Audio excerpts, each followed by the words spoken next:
అండాల్ తిరువడిగలే శరణం. అందరికీ నమస్తే. నేను మీ రాధి.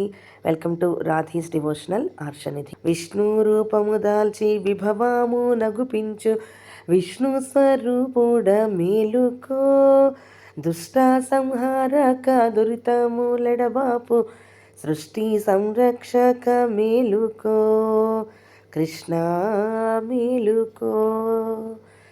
ఓ దుష్ట సంహారక, దురితములన్నీ కూడా పోయేటటువంటి విధంగా సృష్టి సంరక్షణ చేయడానికి మేలుకోవయ్యా కృష్ణ అని చెప్పి మనం ఆ కృష్ణ పరమాత్మని మేలుకొల్పు పాడి తిరుప్పావైలోని 6వ పాసురం తెలుసుకుందాము.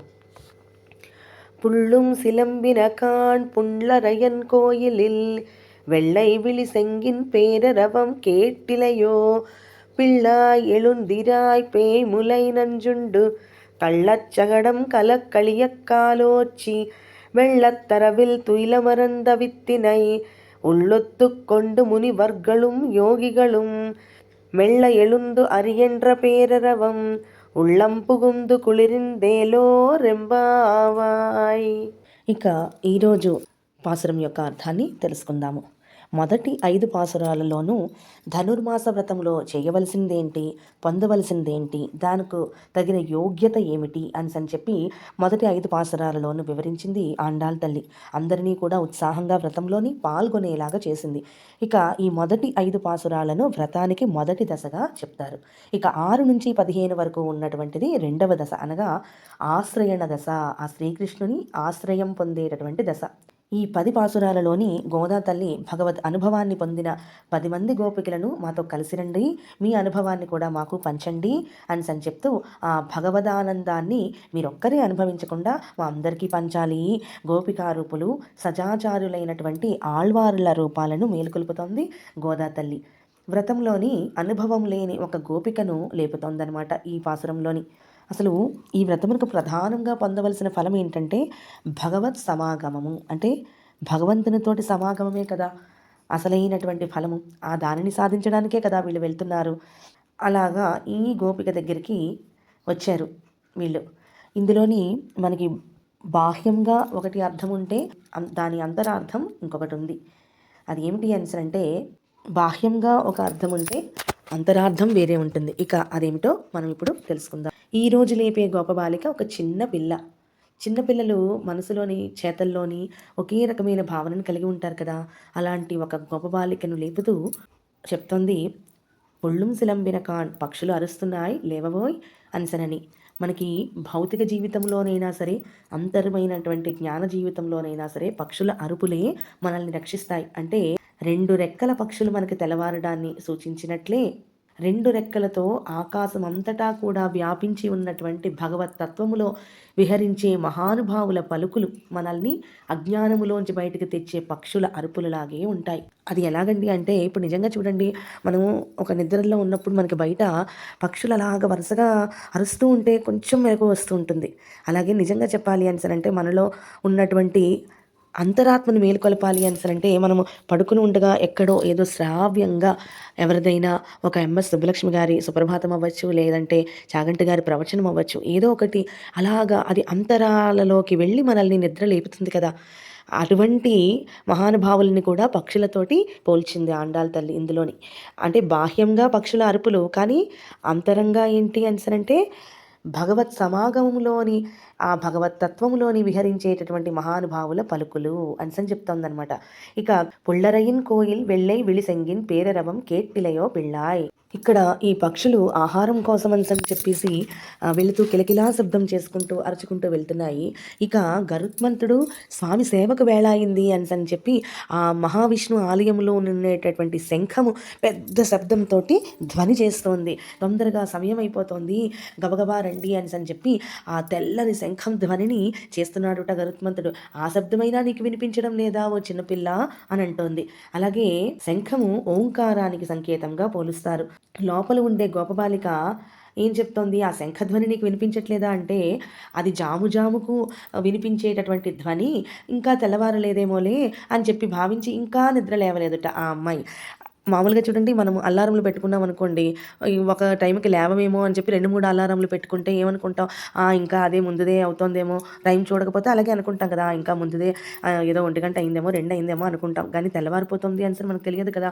అలాగే ఆ అమ్మాయి అనుకుంటోందట, అది జాము జాముకి వచ్చేటటువంటి ఆ ధ్వని ఏమో, ఇంకా తెల్లవారలేదులే, ఇంకా సేపు పడుకుందాంలే అనేసని అనుకుంటోందనమాట.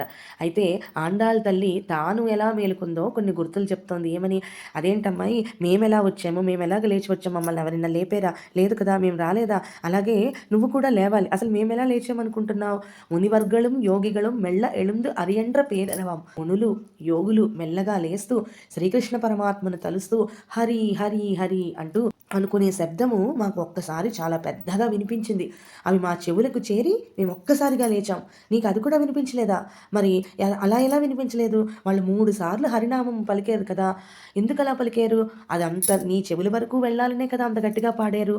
పేయిములై నంజుండు, పూతన స్తనాలకు అంటి ఉన్నటువంటి విషాన్ని ఆరగించినటువంటి వాడు అసలు ఎలాగ సంహరించాడు? ఒక దూది పింజ నిప్పుపై పడితే అది ఎట్లా కాలిపోతుందో అలా ఆమెను సంహరించాడు. ఆమె యొక్క స్థనాలను వదలకుండా పట్టుకుని ఉన్నాడు కాబట్టే ఆయనకు అచ్యుత అనేసరని పేరు వచ్చింది. ఇక ప్రకృతి పరంగా మనకు వచ్చేటటువంటి ఈ అహం, ఇది ఏదైనా సరే ఇది నాది అనేటటువంటి విషాలను హరించేవాడా అన్న శబ్దంతో హరి అనేసరి జ్ఞానులు పిలుస్తున్నారుట. కళ్ళచ్చగడం కలక్కలిగ కాలోచ్చి, ఆ శ్రీకృష్ణుని తల్లి యశోదమ్మ ఒక బండి కింద కృష్ణుని పడుకోబెడితే అక్కడికి శకటాసురుడు వచ్చి ఆ బండిపై ఆవహించి శ్రీకృష్ణుని సంహరించాలని చూశాడు.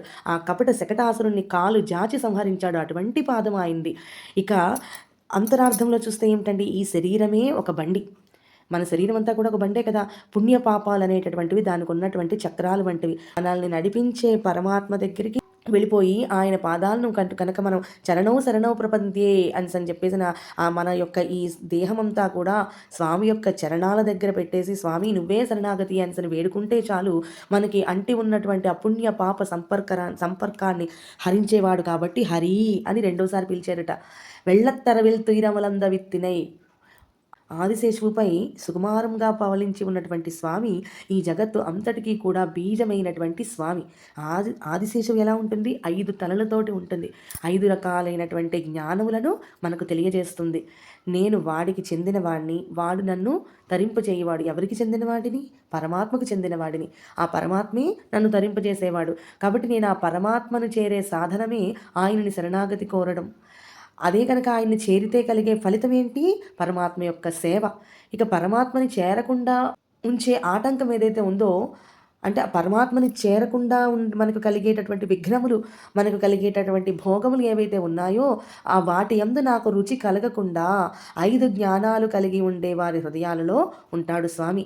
ఇతరమైన వాటిపై రుచిని హరింపచేసేవాడు కాబట్టే హరి అంటూ 3 సార్లు పిలిచారట. చూడండి ఎంత అద్భుతంగా ఉందో.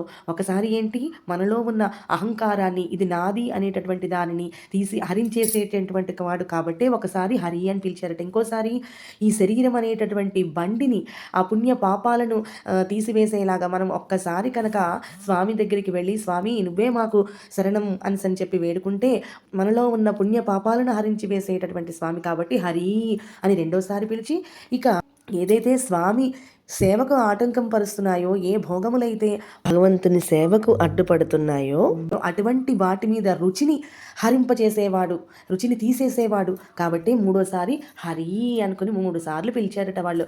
అలా 3 సార్లు హరి అని పిలుస్తూ ఉంటే మేము లేచామమ్మా, నువ్వు కూడా గబగబా లే తల్లి అని చెప్పి ఆ గోపబాలికను ఆండాళ్ళ తల్లి నిద్రలేపింది. ఎంత అద్భుతమైన పాసరమో చూడండి. 3 సార్లు హరి హరి హరి అంటే అంతటి జ్ఞానము, అంతటి రక్షణ మనకి స్వామి దగ్గర నుంచి. మనలో ఉన్నటువంటి పాపములన్నిటినీ కూడా తీసివేసేటటువంటి శక్తి కలిగినటువంటి స్వామిని ఒక్కసారి మనసారా గోవిందా మధుసూదన అని తలుచుకుందాము. మళ్ళీ రేపటి పాసురంలో కలుద్దాం. ఆండాళ్ తిరువడిగలే శరణం.